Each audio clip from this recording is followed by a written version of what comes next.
Start recording. Stop recording. Button. In these uncertain times. That's a phrase I've been hearing a lot lately. I don't agree with it.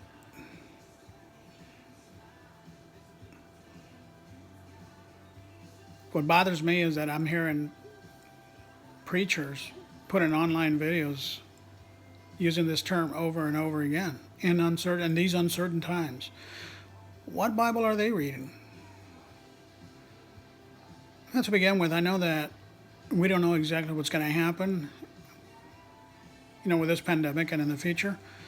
But the fact of the matter is, the Bible does describe that these things were and are supposed to happen. Yet I'm hearing people say in these uncertain times. Why is it so uncertain? I don't understand that.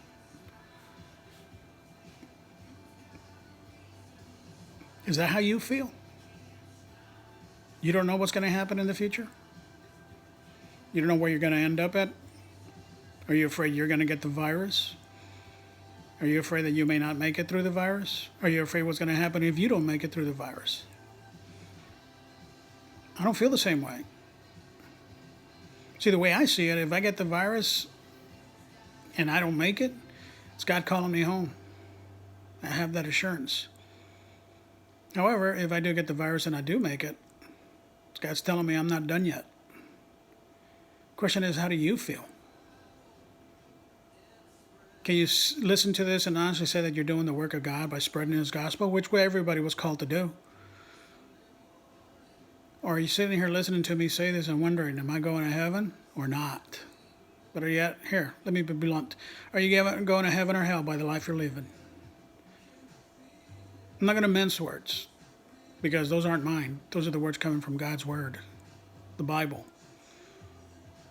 And if you've been told that everybody's going to heaven, you've been lied to. That's not the case. And I guess that's why people like to say in these uncertain times, because they don't know where their life is going to end up at. The thing is, I don't understand why. It's so easy to just give up a sinful life and turn to Jesus and accept Him for who He is and listen to what He says. Let Him touch your heart. Let Him tell you that when this is all over, it's all going to be good. Jesus is not a liar. He gave out His promises that all who believe in Him will have everlasting life. I have no doubt that once this pandemic is over, people are going to go to church. Churches are going to be overpopulated for a few weeks. Then it's back to the same old thing. Well, I hope not. I hope churches do get a bigger population, and it stays that way. I hope those same people get their hearts touched by Jesus.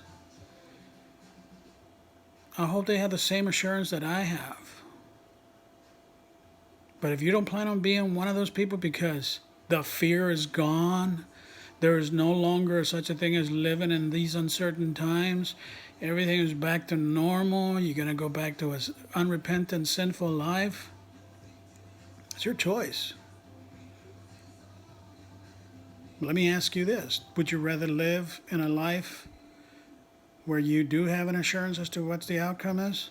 Or would you rather continue living in these uncertain times? Here's a hint. Read the book of Joel in the Old Testament.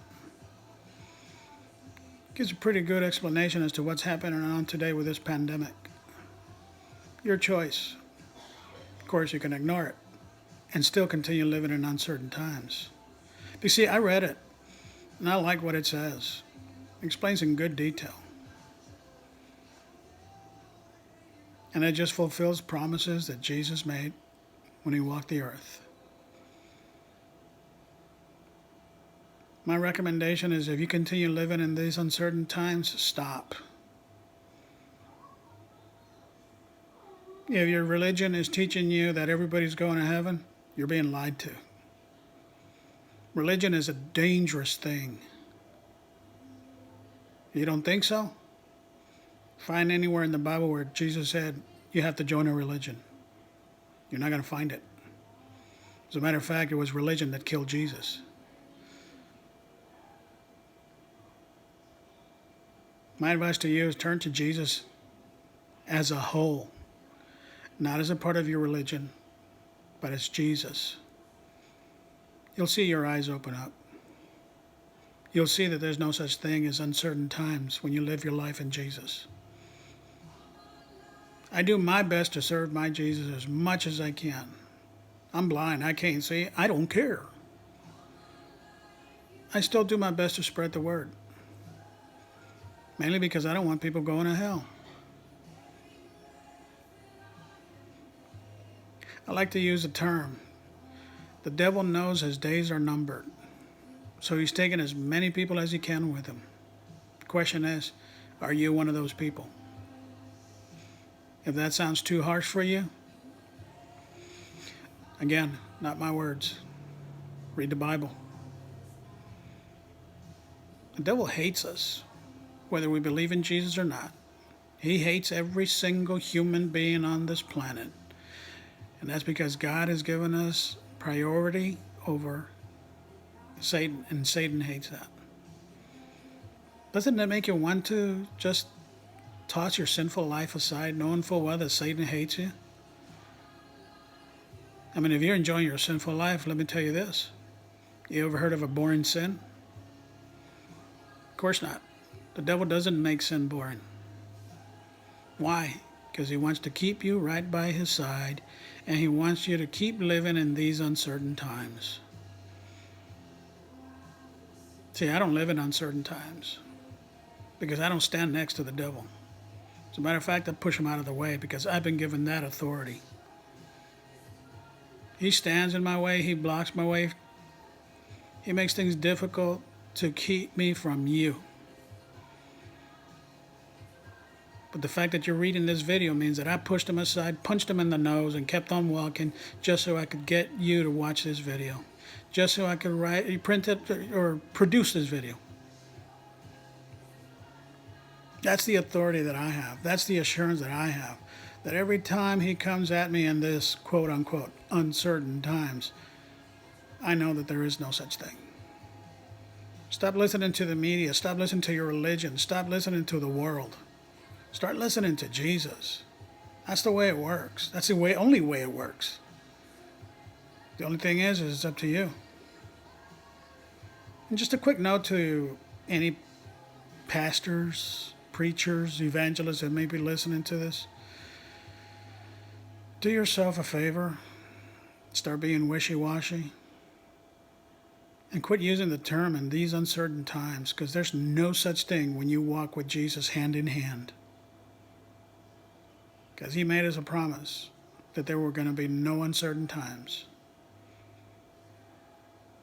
And if you cannot teach that to your congregation, send me the name of your church. That way I'll know which one not to attend.